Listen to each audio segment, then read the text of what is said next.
AITA for refusing to give my coworker rides to work. I am 19, work with a friend, also am 19.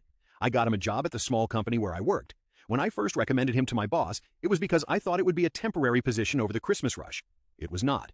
My main problem comes from the fact that he doesn't have a driver's license. I was okay with the idea of driving him to and from work for a couple of months, even though he has a habit of always being a couple of minutes late.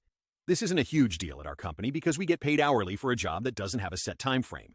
Lately, though, he's been consistently at least 10 minutes late. While it's not a big deal for my boss, I hate sitting in my car in front of his house for that long.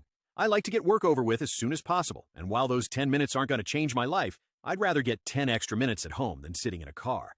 Today, I made up my mind that I wasn't going to ignore his tardiness. I texted him 20 minutes beforehand to ask if he would be ready in 20 minutes.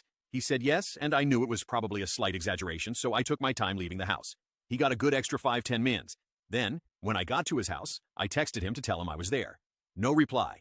10 minutes later, he finally appears. Usually, he starts telling me about his day, and I kind of get over my anger, but this time I stuck to what I told myself and let him know that I didn't want to drive him anymore. I wasn't rude. I didn't yell or anything. I just said, "I'm sorry, I don't want to drive you to work anymore because you're always late." He started arguing, saying that it wasn't his fault and he was busy. In the conversation, I also mentioned that things would be different if he wasn't old enough to get a license, and his parents hadn't promised him a car as soon as he got the driver's license. He told me that every time I brought up the driver's license thing, it stresses him out. He kind of phrased it like he thought I brought it up out of concern, which I do every once in a while. But this time it was because he's making me late when he could very well get a driver's license and drive himself. After I made my feelings known, the car ride was quiet. Then, at work, it was quiet. On the way home, it was also quiet. Ik shoker. So, basically, I think he got mad about the fact that I was done waiting around for him. I really don't think I'm in the wrong here, but maybe I'm missing something.